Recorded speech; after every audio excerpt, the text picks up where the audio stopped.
and I will be chairing the licensing subcommittee this morning. Just a few announcements before we begin. Today's meeting is being filmed for live and subsequent broadcast by the way of the Council's internet site. These images and sound recording may also be used for training purposes within the Council. Generally, the public seating areas are not filmed. However, by entering the meeting room and using the public seating area, you are consenting to being filmed and to the possible use of those images and sound recordings for broadcasting and or training purposes. Please use your microphones to contribute to the meeting, and please remember to switch off the microphone when you have finished. Members dialing in remotely, please only turn on your microphone when you wish to speak, and please remember to switch it off when you have finished. Okay, so as I said, my name is Fazina Hussain, and I represent Victoria Ward.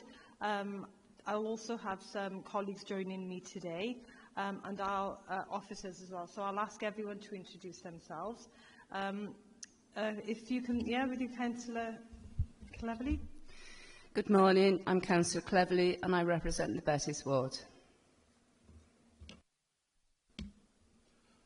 Good morning, I'm Roger James, solicitor. I'm representing Mr Dogru this morning, and this is my assistant, Mrs Jane Crode. Councillor Harvey, can you hear us? Yeah, just about. Thank you, Chair. I'm Councillor Harvey and I represent the Alway Ward. Would like to introduce yourselves, please.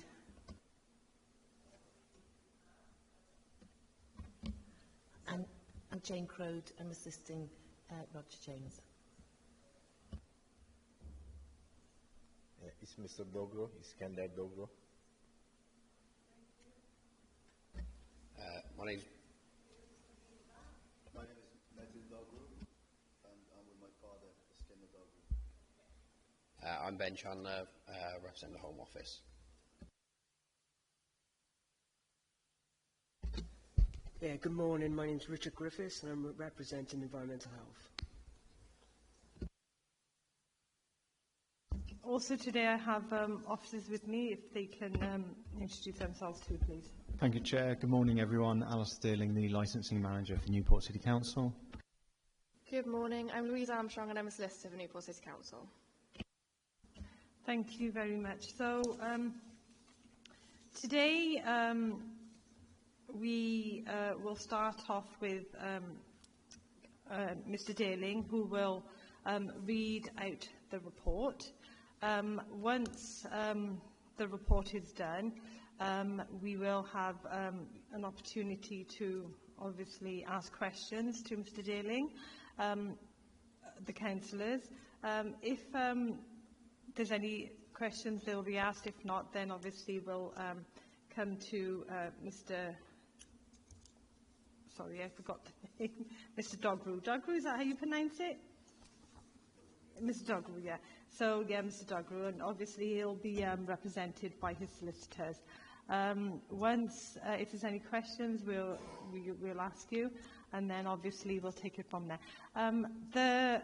Just to let you know, I think we will be, the decision today will be given today after we've deliberated, and also we have Home Office. I think we have the Home Office online, but I think they're just observing. Yeah, and I think, obviously if there's any questions for our officers here and the police, then those can be asked too. So if you would like to start, Mr Darling. Thank you very much. I will read the report, but I won't read out the Home Office's representations. I'll let those be represented when Excuse me, Chair. Yeah. Sorry, yes, Mr. Councillor Harvey. Yeah, it's just to clarify that this does sit within my ward, but Okay. I am not prejudiced either way. Right, so I do apologise. Declarations of interest, yeah. So Yeah. thank you, Councillor Harvey. So I'll allow the Home Office, after I've read the report, to present their case, and then the applicant, the premises licence holder, then can present. So a review application under Section 51 of the Licensing Act 2003 was received back on the 12th of August 2025 from the Home Office Immigration Enforcement, acting in its role as a responsible authority to review the premises licence issued in respect to Vegas Kebabs located on 430 Chepstow Road, Newport, Gwent, MP19 AJG. The application for review relates to the following licensing objectives, these being the prevention of crime and disorder. The reason for this review was back on the 7th of November 2024. Cardiff Immigration Compliance Enforcement ICE team visited the Vegas Kebabs on 430 Chepstow Road after receiving intelligence that the business could be employing illegal workers. Entry to the premises was gained at approximately 9:01 under Section 179 of the Licensing Act 2003. The officers encountered a total of 3 employers, of which one was identified as an immigration offender. A civil penalty of £40,000 was issued to Medres Takeaway Limited back on the 9th of January 25 for employing one person in breach of restrictions of their right to work in the UK. Medres Takeaway Limited objected to this penalty. The case was reconsidered, and on the 20th of February 2025 it was decided to maintain that penalty. The penalty was due for payment by the 24th of March 2025. No payment has been received and the penalty remains outstanding in full. The case was referred to a third-party debt recovery specialist back on the 1st of April 2005. A copy of the review paperwork and supporting documents supplied by the Home Office can be found within Appendix A of this report. The application was received by the Licensing Authority back on the 12th of August 2005, and in accordance with Section 51(3)(a) of the Licensing Act 2003, a copy of the application was served on the holder of the premises licence and all responsible authorities under the Licensing Act. Following receipt of this application, the Licensing Authority advertised the application in accordance with the regulations of the Act, thereby inviting representation to be made by interested parties. Any representations in respect of this application made by a responsible authority or an interested party would have had to be received by the Licensing Authority by the 9th of September 2025. The licensing activities that are actually permitted at Vegas Kebabs are, and the licence holder being Mr. Dugru, is the licensing activity of late night refreshment. Late night refreshment, I'll remind everybody, allows the provision of hot food and hot drink between the hours of 2300 hours and 5 o'clock in the morning. For this premises, they have a late night refreshment licence allowing the provision of hot food and drink from the hours on Sunday to Thursday from 11 o'clock till midnight, and Friday and Saturday from 11 o'clock till 12:30. There is no licence required to serve hot food or drink outside the hours of 11 o'clock and 5 o'clock in the morning, as this is not deemed as a licensing activity. A copy of the premises licence can be found within Appendix B of this report. In regard to the representations, the Licensing Authority, as stipulated in the report, invited representations from responsible authorities and other persons to be submitted by midnight on the 9th of September 2025. The Licensing Authority received one further representation supporting the review from the Home Office from the Environmental Health Team on the 9th of September 2025. The representations relates to the licensing objectives of prevention of crime and disorder and the prevention of public nuisance and ensuring of public safety, and the details of details an assault of an officer while carrying out on their duties. This matter is subject to an ongoing police investigation A copy of the representation can be found within Appendix C of this report, and you have an Environmental Health Officer here today who will present that to you shortly. The licensing authority did not receive any other formal representations in relation to this application. However, the premises licence holder, Mr. de Grue, has submitted a petition signed by customers of the premises. The petition is included in Appendix D of this report, and while the petition does not constitute a formal representation under the Licensing Act 2003, it may be considered by the Licensing Committee as part of the applicant's supporting documentation today. The history of Vegas Kebabs. The premises has benefited from a premises licence for licensing activity of late night refreshments since 2009. The premises licence has been transferred several times into different owners in this period. The current licence holder has held the licence since the 31st of January 2023. The premises licence number is highlighted in the report, and again, the only licensable activity authorised by this licence is that of late night refreshment. Company house records show that the company is registered as Mendris Takeaway Limited, and their registration number is 159255209. Mendris Takeaway Limited was incorporated back on the 29th of August 24 and is currently active with the proposal of strike-off. This belongs to Mert Dugrue, is listed as a company director and has been since the 29th of August 24. A copy of the location of the premises can be found within Appendix E of this report, and some photos as well. The legal consideration and guidance and policy considerations that have to be considered by the Licensing Committee today are those of the four licensing objectives. These are the prevention of crime and disorder, public safety, the prevention of public nuisance, and to protect those children from harm. In each case, the subcommittee may take the following determination: to modify or add conditions to the current premises licence, to exclude any licensable activity from the scope of the premises licence. As there is only one activity, this would be the removal of late night refreshment, ultimately meaning that the licence would be technically revoked. It says that to remove a designated premises supervisor, but as this is not a licensed premises for alcohol, this option is not available. The other option is to suspend the premises licence for a period of not exceeding 3 months. Clearly, you also have provision to revoke the premises licence, or in fact take no action in respect to the premises licence at this stage.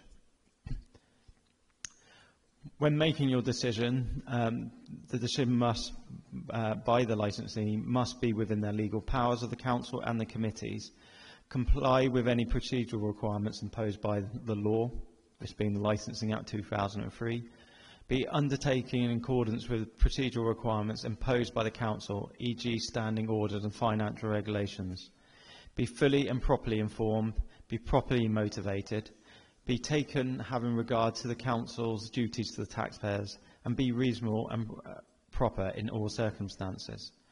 When determining the decision today, obviously the Licensing Committee should refer to the Council's own licensing policy and the Home Office guidance. This guidance in brief stipulates, in particularly paragraph 9.25 of the revised guidance, section 182 of the Licence Act states, the Immigration Act 2016 made the Secretary of State a responsible authority in respect of premises licensed to sell alcohol or late night refreshment, with the effect from the 6th of April 2017. In effect, this conveys the role of the responsible authority to the Home Office Immigration Enforcement, who exercises the powers of the Secretary of State's behalf. When immigration enforcement exercises its powers as a responsible authority, it will do so in respect of the prevention of crime and disorder licensing objectives, because it's concerned with the prevention of illegal working or immigration offences more broadly. Moving on to paragraph 2.6 of this guidance, it stipulates the prevention of crime includes the prevention of immigration crime, including the prevention of illegal working in a licensed premises. Licensing authorities should work with the Home Office Immigration Enforcement as well as the police in respect to these matters. Licence conditions that are considered appropriate for preventing of illegal working in licensed premises might include or require a premises licence holder to undertake right-to-work checks on staff employed at their licensed premises, or requiring that evidence of right-to-work checks, either by physical or digital copies, documents are checked as part of the right-to-work checks, or clear copies of online right-to-work checks are undertaken, are retained also at the licensed premises. As stipulated just a minute ago, the powers of the licensing authority are permitted to determine a licensing review on that of immigration. Within the guidance, it does stipulate there are certain criminal activities that may arise in connection with licensed premises which should be treated particularly seriously. These are the use of licensed premises for employing a person who is disqualified from that work by reasons of their immigration status in the UK. It is envisaged by the Home Office that the licensing authorities, the police, the Home Office, immigration enforcement and other law enforcement agencies which are responsible authorities will use the review process effectively to deter such activities and crime. Where reviews arise and the licensing authority determines that a crime prevention objective is being undermined through the premises being used to further crimes, it is expected that the revocation of this licence, even in the first instance, should be seriously considered. As such, the issues for discussion today are the contents of the application from the Home Office Immigration Enforcement that will be presented to you after I conclude my report. Also, the information provided by Environmental Health. And of course, any mitigation or information provided by the premises licence holder or any other representation. That concludes the report, Chair. If there's any questions or queries regarding the report by the committee, I'd be more than happy to answer those. Thank you, Mr Daling. Any questions for Mr Daling? No? Councillor Harvey? None, Chair. Thank you. Just a one for me, Chair, if I could. Did Mr Dealing say that somebody assaulted somebody in the shop? So you'll hear from Environmental Health, who have made representation. They've highlighted that an officer was alleged to be assaulting the premises. That will be presented by the Environmental Health officer today. Thanks, Mr Dealing. Thank you, Councillor Harvey. So if there's no further questions for Mr Daling, I'll call on the police to read the report on behalf of the Home Office. Yeah, thank you very much. I don't propose to read through the whole pack, but I'll make a few key points before I summarise the case. So the ability to work illegally is a key driver of illegal migration. It encourages people to break the UK's immigration law and provides the practical means for migrants to remain unlawfully in the UK. It encourages people to take risks in trying to enter the UK illegally by putting their lives in the hands of unscrupulous people, smugglers, and leaves them vulnerable to exploitative employers. Illegal working results in businesses that are not playing by the rules and undercutting legitimate businesses that are. It also negatively impacts on the wages of lawful workers and can be linked to other labour market abuse such as tax evasion, breach of the national minimum wage and exploitative working conditions. Employing illegal workers undermines the licensing objectives, specifically the prevention of crime and disorder. Immigration enforcement do not drive around looking for businesses to target. We're an intelligence-led organisation and we have to have significant concerns before we can actually act on the incoming intelligence. We do not routinely refer to seek a licence and review, but we do so in selected cases where we have highlighted concerns. So on the Thursday, the 7th of November 2024, Cardiff Ice conducted a visit to Vegas Kebabs as a result of receiving reports of illegal workers at the premises. 3 workers were encountered, with 1 being arrested for having no right to work in the UK.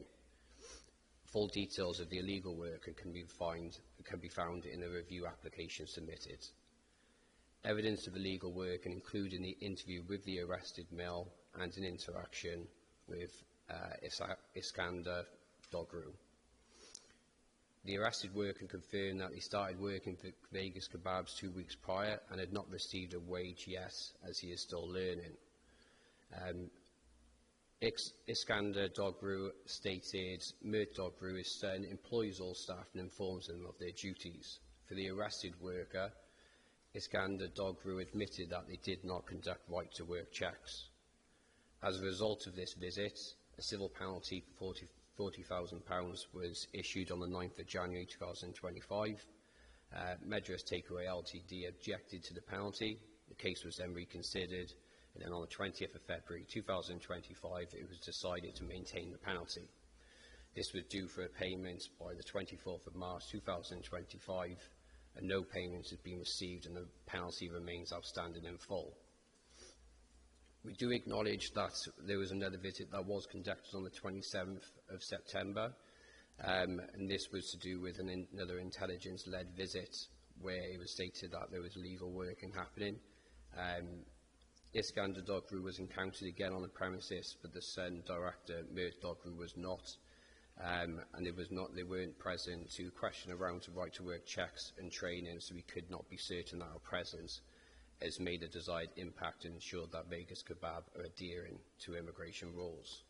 The civil penalty remains unpaid. So section 182 of the guidance, specifically paragraphs 11.27 and 11.28, makes clear that the employment of illegal workers is a matter to be treated with particular seriousness.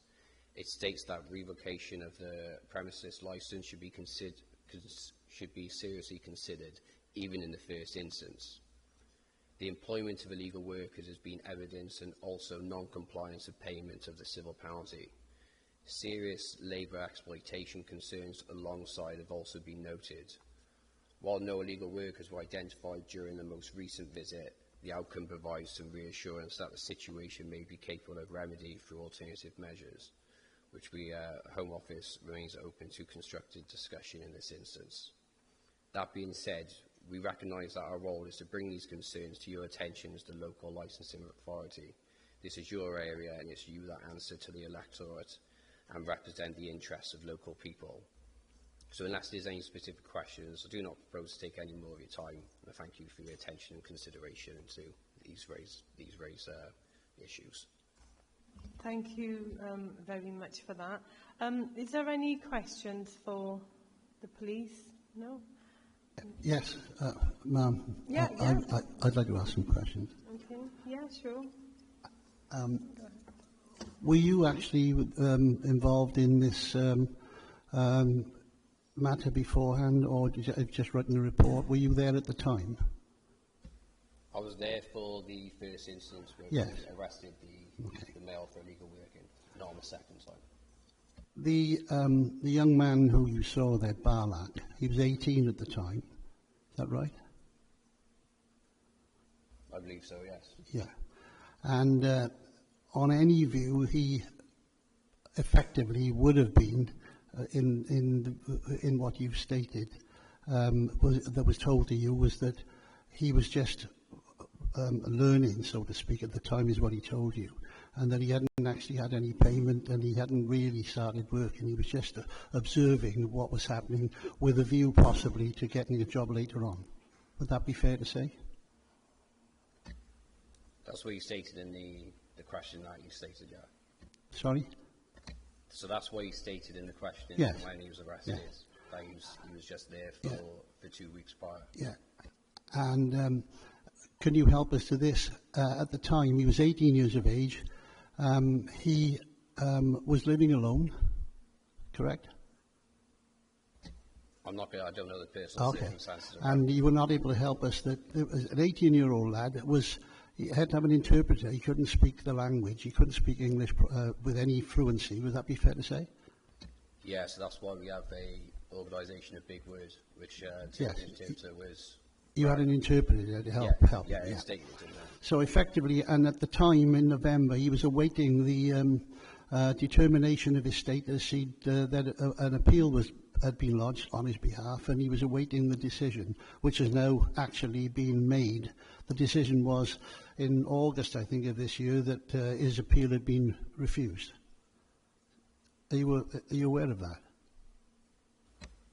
I'm not aware that his appeal is refused. It's in the paper, so I just wondered if you read that his appeal had been turned down and in August of this year. So effectively, from November last year, when you saw him on the premises, he was awaiting a decision, an asylum seeker's application for a permit to remain.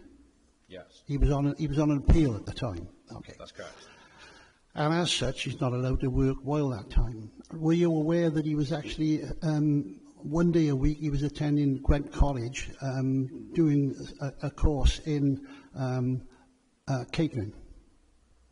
So, again, I'm not going to be aware of the personal No, circumstances. you'll appreciate I'm only asking you the questions only because you may not be able to answer them, but I'm doing it so that I can put the matter across that this is what was happening to this lad at the time. Did you inquire how the contact had been made, how he came to be with Mr. Dogru?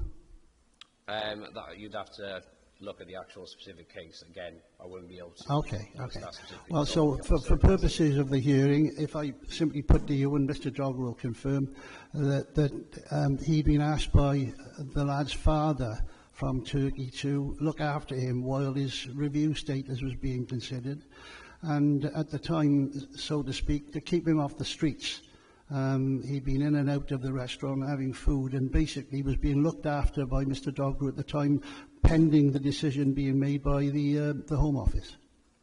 Would you be able to comment on that, or perhaps it's not within your knowledge? In this particular instance, I wouldn't be able to comment on that. This is why we gave the opportunity to the arrested individual and the owner or the owner's son. Or the father to be able to make those requirements to explain why he was present at that place in a staff-only area. Okay. Can I ask you this? It's your application on behalf of the Home Office. You want the licence to be revoked? That's your application, correct? So we've acknowledged that. In the last visit, there was no illegal workers. Yes. So he said that. So as I stated in my report, that I'm open to discussions on what could possibly put different ramifications to be put in the head. Yeah. Well, what I'm really concerned with, what's the outcome that the Home Office would hope that this committee would come to? What would be the outcome? Would it be to revoke the licence, or would you be satisfied that Mr. Dogru be warned as to future conduct? Because it seems to me, that a £40,000 penalty, if that's not a disincentive for him ever to put his foot in the wrong place again, I can't imagine what would be. Would you agree with that? That the imposition of a £40,000 penalty would be a huge disincentive to ever transgress again? Mr. James and panel, if I may, just to confirm, obviously, that was imposed by the court and upheld upon appeal. It's not for this panel to go behind what the court have ordered. So that I understand what you're saying with the fact that there has been a penalty imposed. However, that penalty has been imposed and is upheld, and therefore it's not for the appeal panel to go behind that. Well, with respect, that wasn't the reason I made the point. The point I was making is that this committee will have to decide whether to revoke the licence. One of the matters they'll take into account is whether there's likely to be a repeat. One of the matters they'll take into account is whether there's been any previous incursion or any offences. And I'm making the point, because I can only ask this officer, I'm making the point, and I'll make it in the submissions later on, that if the object of the exercise is to deter, and it is to be seen as a penalty or a potential penalty, then my point is very simple, that I cannot imagine that anything is more likely to deter than the imposition of a £40,000 penalty. I'm making no comment upon the rightness or wrongness of the penalty. I'm simply making the point it is there, and it is hugely disproportionate in terms of what this committee can do, in the sense that this licence runs from 11 till 12:30 at its worst, in an area where there's been no possible problems in the past. And my simple point is that he's allowed to serve hot food until 11 o'clock in any event, without taking it any further. So the effect of this application is to take away the right to serve between 11 or supply between 11 and 12:30. And repeating myself, I regret, my point is that if the object is to deter him from operating in the same way and likely employing any illegal migrants, then I can't imagine any need for that on the basis that he's already got a huge reminder. That was my point. I hope that's clear anyway. That's the reason why I brought up the fine, not because I questioned it, it's simply because the disincentive is there for everyone to see. Okay, all right, I think that's all I need to ask you for the moment. Thank you, ma'am. Thank you, Mr. James. I do have one question. Has there ever been any like checks on the business in the past, like any immigration or ICE checks? Or was this the first one you did? Was it in November? Was that the first?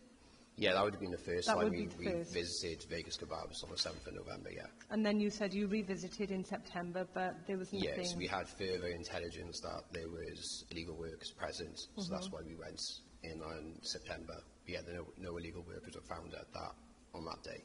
And the initial visit, was that also because of some intelligence, or was it just a routine? It was So we would never be able to go into routine visits. We only act on intelligence. So that's the legal basis that we have to enter that premises at that time. Right, thank you very much. No other questions from my colleagues? No? All right, thank you very much for that. I think we go on to the Environmental Officer's report now, if you please. Thank you.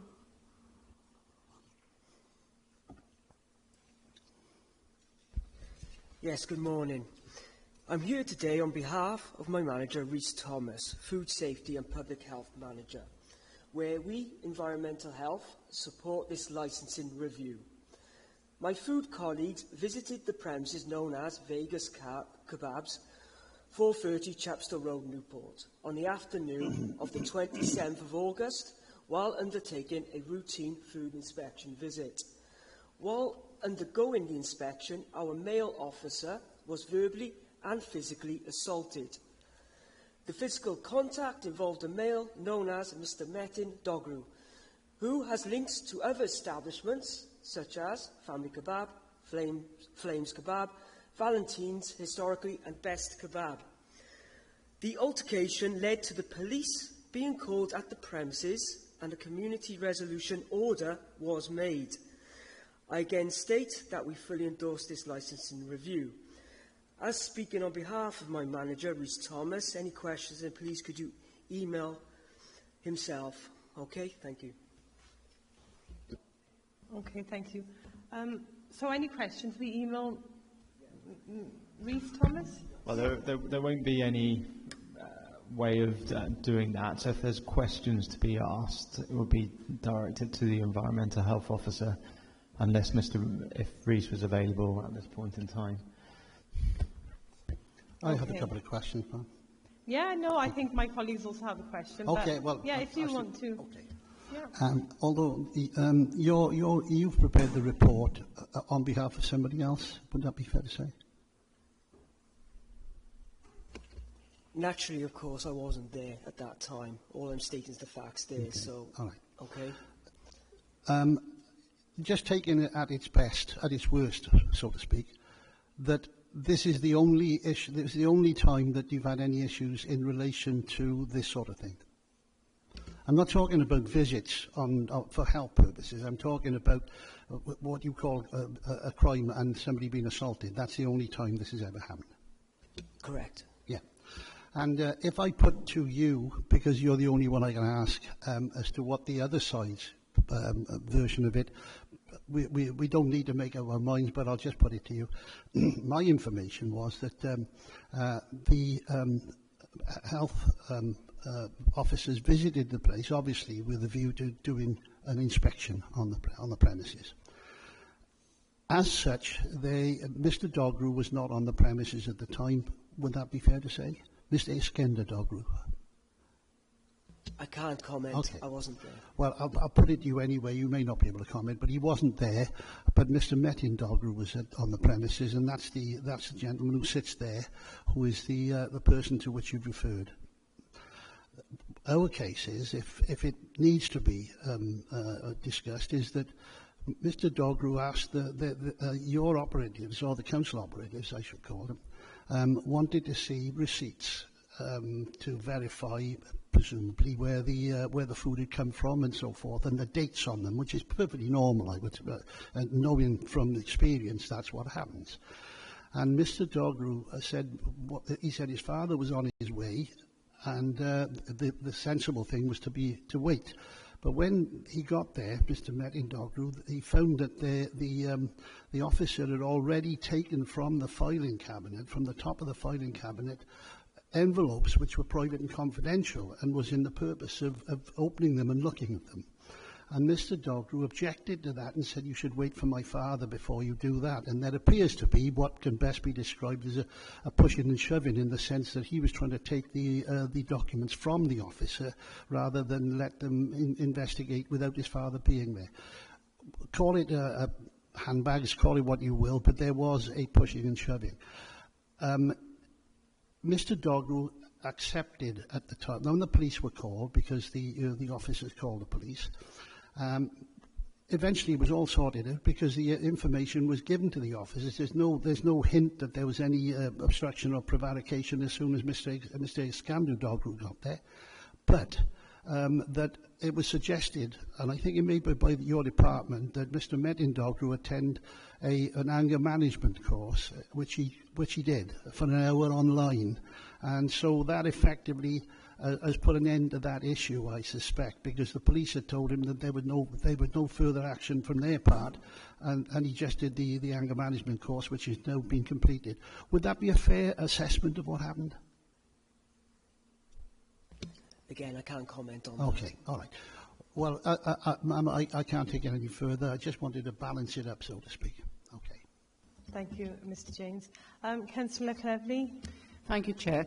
Surely that the assault case should be a case for the court of law and not for this hearing, because we're here to hear about the restaurants.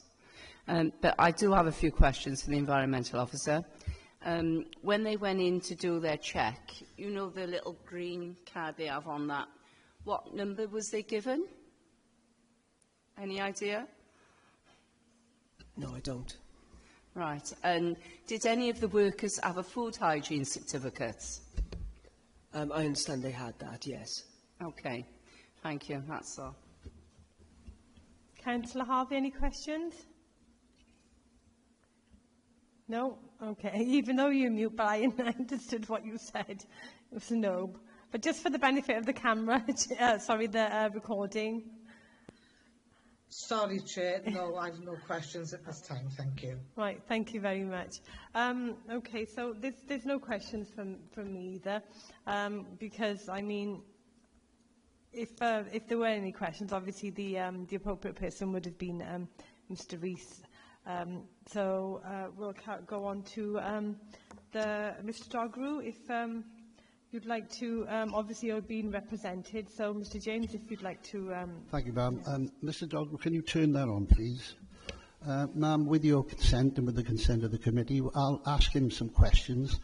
I did speak to Mr. Dealing beforehand, and with your leave, if there is any issue in translation, if my English is not good enough, so to speak, so that I wonder if he'd be allowed to be assisted by his son in terms of a very small translation. That's no more than that. That's okay with me. Is that There's no problem with that, Armstrong? Is it simply just is there an issue with any understanding of the hearing going on at present? I'm not anticipating anything, but just in case it should occur, because, well, let's see what happens. I mean, if it happens. Okay, from my point of view, we have to be obviously confident that your client has a full understanding of everything that's going on today. We understand that. If there's any matters that arise on that, we can. I'm sure that between us we can sort that. Yeah, that's fine. Thank you very much. Thank you. Mr. Dogru, you're Iskender Dogru. Yeah. Please, so that we can all hear what you've got to say. You're Iskender Dogru, aren't you? Yeah. Yeah. And you're the license holder of the Vegas Kebab. Yeah. You're a British national? Yeah. Have a British passport? Yeah. Your son also sits behind you, met him. He's got a British passport as well. And I think you've been here for some 26 years. Yeah. And not only are you the license holder in relation to the Vegas Kebab, but for some considerable time you were also the license holder of Valentino's, a large operation in Maindy. Yeah. And you operated there without any problems at all? No. Okay. And so you're the license holder, and you're aware, obviously, of the duties and obligations, and you've held a license since 2015? Yeah. Is that right? Or have I got that right? Was it before that, or 2015 when you had the first license? 2015, yeah, the first license, yeah. Bit louder, please. Can you hear him? License, yeah. First license, yeah. Okay, thank you. Okay. I want to ask you about the this lad, Barkham, I think his name is. How did he come to your attention? How did you first meet him, and what circumstances were there when you first met him? Met him what? He's with my friend, my son. They go to college all the time. Your son and he go to college? His father as well. And you knew his father as well? His father, yeah. When he come in this country, they will call me. He's a kids. They look after. They want to get the out late time with alcohol drinking. Can you look after? They don't go to outside. We supported him. They go with my son in the college. He's still kids. Okay, so when you say that his father as well, anyway. His father asked you to. Would this be a fair? His father asked you to keep an eye on him while the process was going through, while he was being vetted. Yeah. Okay. And so you mentioned alcohol and so forth. Did I hear you right to say that the object was to keep him away from the bad company? Yeah. Okay. So when he came to you, before there was any talk about working there, did he come to the premises as well? They come to me all the time. I seen it. They come to my house as well. You know, I had a 25 year. I'm just living in Newport. I had the Valentine as well. A lot of people, they know me as well. They come and sit in. They come to see me all the time. But I'm not. Yet I know that I live in a long time in this country. I do a long time in the business as well. I'm not I know I can work with the legal people as well. I know everything. But just come to me. I give it free food, supported. They help her. And a lot of people, they know me in an import, the police station, fire exit, hospital, the corona time, nearly 500 people. I get the food, help the people. A lot of people, they know me, I look after people. Okay. A lot of people, they know me. I get the corona time, nearly 500-600 people. I give it the free food to hospital, fire station, police station. The corona time, I help them. Okay. It's normally, I never ever work with the legal people. I do nearly 20 years. This country, I run in business. This guy, he's a kid. They come and work with me. I just did free food support to him. I'm not working at any get the legal people. Okay. I know everything is illegal people. I work there with me. I do long time in the Valentine and the Maindy. I know a lot of people in the council as well. They come with me every Thursday. I'm not yet work with the legal people. I know Okay. Laura police station as well, hospital. That's it. Yeah. What I was asking you was how you knew him, basically. Let me ask you this. I think the impression was, correct me if I'm wrong, was this lad was going to be doing some work for you in the kitchens, but what you told the force was that you hadn't paid him, and was the intention to pay him or simply to feed him only when he worked there? Then I told them, I remember the gentleman as well, I never pay him, just the sport of the food. I didn't pay anything. He's no paid. All right, okay. I just sport of the food. All right. We're talking now the worst case scenario that it was 2 weeks when they came in to see you, and he'd been there about 2 weeks, and he'd been learning the trade, so to speak. That's what he told. This 2 weeks time, 1 or 2 hours they staying in here, just like the showing, like what All they right. do. Okay. All right. Now I'm going to go. I'm making an assumption here that by what you said and what they found, you may actually have been technically employing an illegal immigrant, and therefore you may be stuck with this penalty, because you've been given a penalty of £40,000, haven't you? No, I can't pay. No, I didn't ask you that. Let's try again. You were given the penalty. They told you had a penalty of £40,000 to pay. Yeah, Yeah. And that's not been paid because you can't pay it at the moment. I can't. How would they get me? No. Okay, all right. Well, that's not for this court. We're not deciding that. Let me ask you about how many people do you employ in the premises in Vegas? How many people are there working? It's nearly 5 people. 5 people. Okay. And what would happen? At the moment, your license takes you from all day, obviously, but the licensing activity that you need a license for is between 11 and 12, Sunday to Thursday, and 11 till 12:30 on a Friday and Saturday. Is that your business on Friday and Saturday? Is that your busiest time? It's busy time. It's 11. They can't hear you. Yeah, he's after that time. The busy time is 11 to 12 o'clock, yeah. Okay. Would it be fair to say that that is where you make the majority of your money, between 11 and 12:30? He's at that time, you go to, he's a highway people, there's a lot of police station, I get the sport that they come in foot. All right. So I don't want to take you through I don't think the chairwoman would want to hear all that. Doesn't matter. We don't need to know where it comes from, but would it be fair to say that 11 till 12:30 is a busy time for you? It's a busy time for me, yeah. Where I'm going to is the last question is, if the council decided to revoke, that is to take away the licence, so you had to shut at 11 o'clock, would you be able to continue the business, or would you have to close? I have to close it at that time. We can't do anything. Okay. It's a very short hour. Okay. We open at 3 o'clock. Yeah. 5 hour time, we can't do anything. All right. Okay, that's, thank you very much. I have no further questions, ma'am. Thank you, Mr. James. Any questions from my colleagues? No, thank you, Chair. Yeah, Councillor Harvey. Councillor Harvey, any questions? Not at the moment, Chair, thank you. Okay, I do have 1 or 2 questions.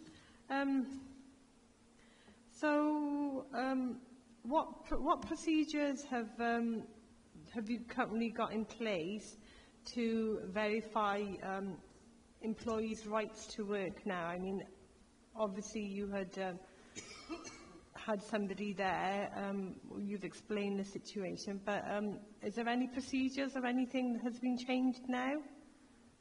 Can I explain to him? Yeah, you can if you need. Şu anda işe aldığın kişilerin evraklarını nasıl inceliyorsun? Evraklarını muhasebeciye gösteriyorsun. I had to show him my accountant. He's a 3 days before the home office coming again. They want to come in to check 3 days ago. and we checked everything. The all of, Mr. Douglas, I think what the chairman is asking you, what do you do if somebody, for example, if somebody came in and said, "Have you got a job? Can you give me a job?" How would you check that they were passport, ID and passport. ID and passport? Okay. Yeah, and preferably that if they've got a visa, ID and passport obviously is identification. Make sure they've got a visa to work. Yeah. Okay. No questions? Anyone else? Yeah. Okay. So.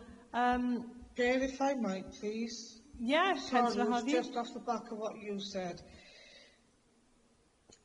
Were you aware, or it seems to me that you were aware, that this young man was illegal coming into the country? Is that right? Farkında mıydın bu çocuğun olmadığını? Ama orada 360 yazıyordu. Onu söyleyebilirsin, bilmiyordum. We don't know. They had the permit in the 360 and the license and the ID. Can you get a bit closer to that? He's working a permanent in the 360, the ID. Right. His So permanent license. he did or he didn't have a permit to work? On this ID And card, permanent ID card work, yeah. on his permit ID card, it says work permit to 360, I believe, but we were not aware exactly at that time. So And he they. didn't do any checks? Because we weren't employing him, and Roger James... Well, you had intentions of employing him, didn't you? Because you were training him. No. So obviously you were going to employ him we had once no he finished his training, which you said that you were only training him. So clearly you would have needed to do the checks, but you didn't do any checks at all. The checks we did was checking his ID card, which stated... Ma'am, can I, he's not close enough to the mic, but what he's saying is that when the phone was identified, the migrant's phone, he's... Can I just ask, Mr. Dogru, if you turn your mic off when you're not talking? Konuşmanız zaman kapalı. Turn it off, okay. Yeah, it's just, sometimes we can't, the people online can't hear. Ma'am, what was said was that on the phone it says work permit, the words are work permit 360. And to a layperson, what they were saying, they thought that that might be something which would entitle them to employ. It doesn't actually. It's a work permit 360 is a code that needs to be upgraded, but to the untrained onlooker, it might give the impression that there was some ability to work. And what they've said in evidence is that they didn't intend to pay him anyway. It was merely to keep him off the street and to give him food and maybe work there. I say work in inverted commas, in the kitchens. But that's as far as I can take it. Thank But you. again, what checks? You did no checks whatsoever. With respect to everybody, if somebody comes in and you're training them or you're keeping them off the street for whatever reason, just because it says work permit 360, surely anybody with any sense would have checked whether or not this gentleman could have been working in the country. Well, ma'am, He clearly that's... didn't have a right to work, did he? He didn't have a right to employment. Well, I don't think I can take it any further than that, ma'am. You'll make a decision yourself on that. It may well be that he didn't have a right to work, otherwise the fine wouldn't have been imposed. So we are where we are, and I can make those submissions later on. The blame may be with him, but it's for this committee, really what it comes down to is what's the result of that blame? What's going to happen as a result of it, on the basis that the further checks have been made and nothing untoward has been found, so it's a matter of the committee to decide whether that should be taken as so serious as a sanction that his licence should be removed. That's what the hearing is about. But with respect to, he was fined £40,000 in March. 7 months down the line, he hasn't paid a penny. I'm sorry, ma'am, I didn't hear you. With respect to you, he was fined £40,000 in March. Yes. As of today, he hasn't paid a penny. That's true. Why?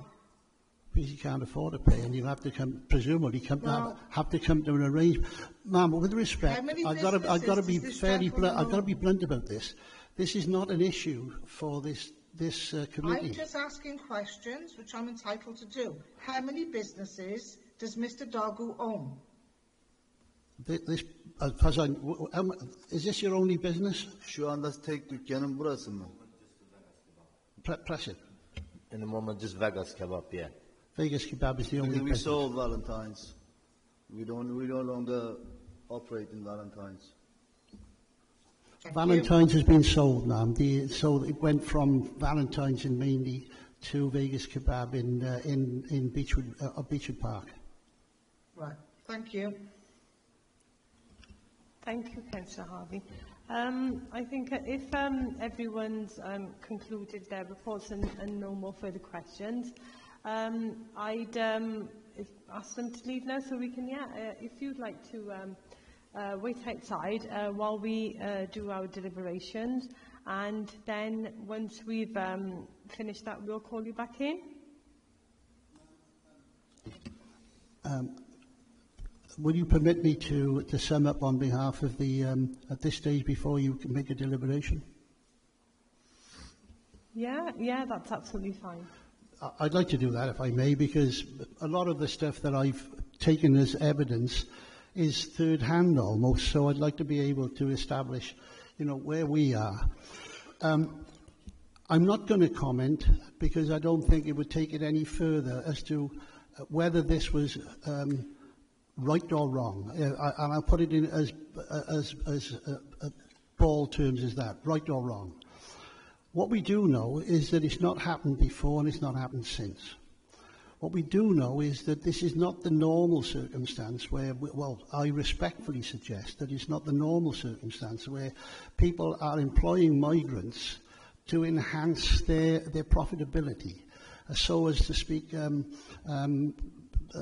sweatshops with 10 migrants working there because they can offer much less wages and they can make more profits. This is an entirely, we respectfully suggest, of an entirely different situation. If you accept the evidence that there was this nexus between them, that he was trying to ensure that this lad, 18 years of age, with no English to speak of, going one day a week to a Gwent college, and trying effectively to ensure that he was being fed properly, we would respectfully suggest that whilst it might be the offence has been committed, or that he has employed, technically at least, that it puts it in a different category for the purposes of your decision as to what to do about it. What we say is look at it from a different perspective.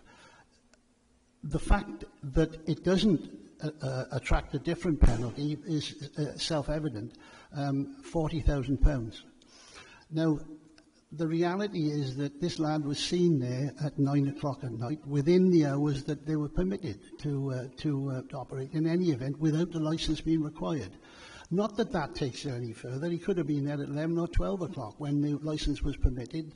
The effect is that whether he was an illegal migrant, and we know he was, and he's now no longer here, his appeal has been exhausted, and he's now no longer in the country.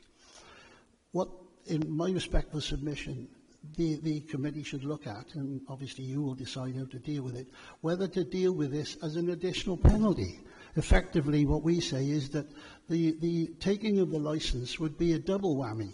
£40,000 is enough of a kick to persuade anybody not to go down that route again. And what we say with respect is that he'd be... given that he's never done it before, he's 25 years, he's a British passport holder, that the likelihood of any transgression in the future is minimal. To say the least is minimal. He's already accepted it won't happen again. And one looks at the future then. In this day and age, it's difficult enough to make a living in any game, but particularly in this particular game, with the high cost of living, with the high cost of food, it's difficult to survive. What we don't want to see is somebody trying hard to make a living, to keep people in employment, 5 people in employment, to see him effectively have to close as the back of this. I am not going to stand here or sit here and say that he can continue if he has to pay the £40,000 penalty. If he can't come to an arrangement with Border Force and the Home Office by a payment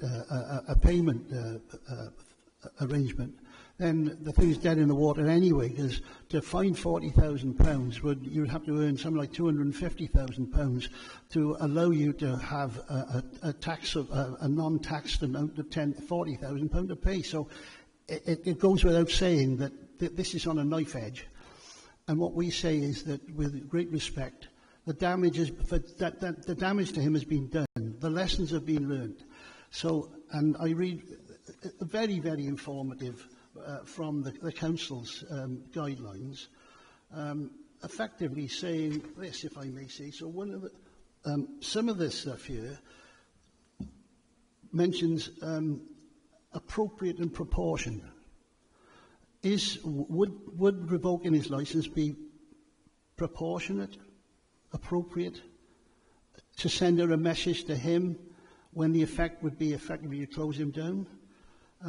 It will always be important that any detrimental financial impact that may result from a licence authority's decision is appropriate and proportionate to the promotion of the licensing objectives and for the prevention of illegal working in licensed premises. Well, what I would say, that says it all to us, that proportionate is, he's had a warning, he's not going to do it again. Effectively, it's not part of the criminal law and procedure. And the other section, it is envisaged that the licensing authorities, the responsible authority, use the review procedures to deter such activities and crime. Well, what we say is the deterrent has become manifest. So if this committee decided to revoke it, it would not be effectively a deterrent. It would be adding to the deterrent, which is already there, and effectively would mean the closure of the premises of the business and the loss of 5 jobs. We, with respect, would say that that would be disproportionate to the abuse that has been perpetrated, and this committee can, in terms of what's written here, a warning would be appropriate, even if a warning added to the £40,000 penalty is proportionate. The closing of the business, which would result in this, would not be proportionate. And we asked the committee to look upon this as being, if you want to warn him, he's already got the warning, but we ask you not to impose the cancellation of his licence, which would mean such draconian. The other thing is that it's been mentioned here about the community. I have mentioned it up to now, but they did, the dog roos did enlist the help of the surrounding people who go in there. And if you read, which is attached here, that Mr. Dealing mentioned when you review this, in the main, to be fair, they're talking about the nice food they get and the nice people who serve them and so forth. I think that's important because it conveys a sense of community, and it conveys what a loss would be if this closed.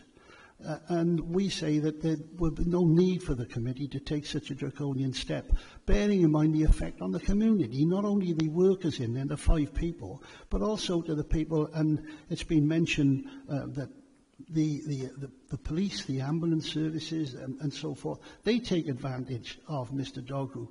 He's a man that they know and they trust, and they like his food. Is it necessary, is the question that I put to the committee. Is it necessary to revoke his licence and close him down, which is the result?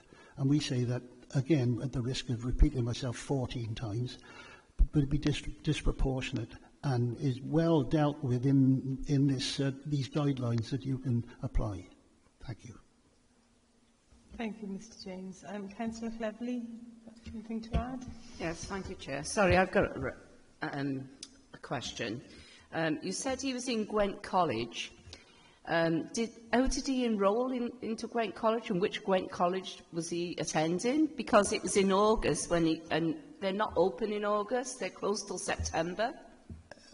This was in when this raid was. It was in November.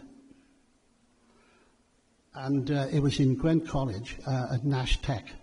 Nash Tech. So he enrolled in his own name. Yeah. Surely he would have had to have a birth certificate or something. They go to Nash College. Okay, thank you. Thank you, Councillor Cleverly. If there's nothing else, if you feel you've had a fair opportunity to represent your client, Mr. James, and if there's nothing further, if you'd like, I'd like to ask you to wait outside while we deliberate. Okay.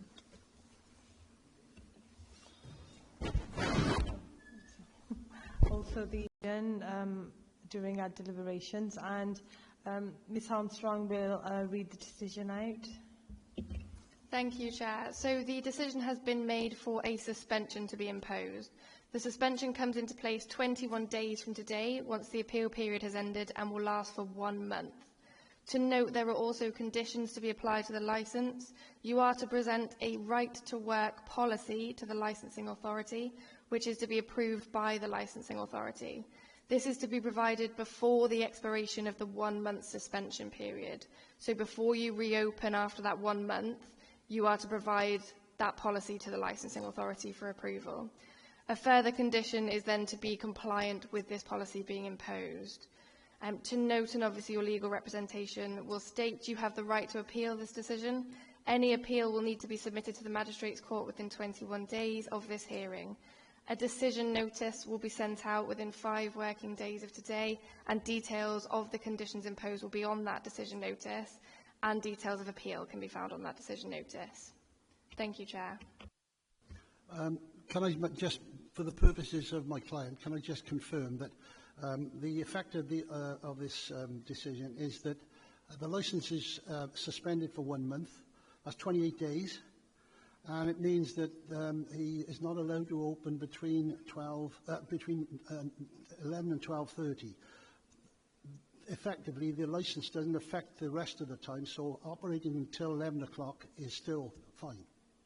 Yes, that's correct, yes.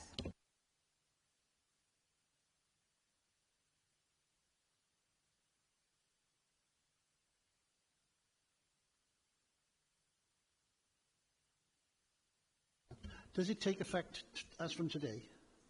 The suspension takes effect from the... from the 21 days? Yes, from the time the appeal period ends, it takes effect from there. So you can open and work up until the 21-day appeal period ends, and then the suspension comes in. Yeah. Okay. For the permitted hours. So to be absolutely certain, the period of 21 days is to allow, should there be an appeal, and up until that time, nothing changes.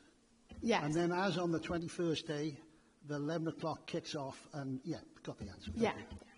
That will all be on the breakdown of the decision notice as well in writing, if that helps as well. I know it's a lot of dates and a lot of time periods, so hopefully that will help.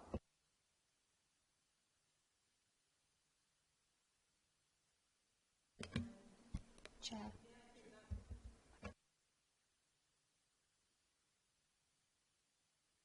Gosh, sorry, I do apologise. I forgot my microphone.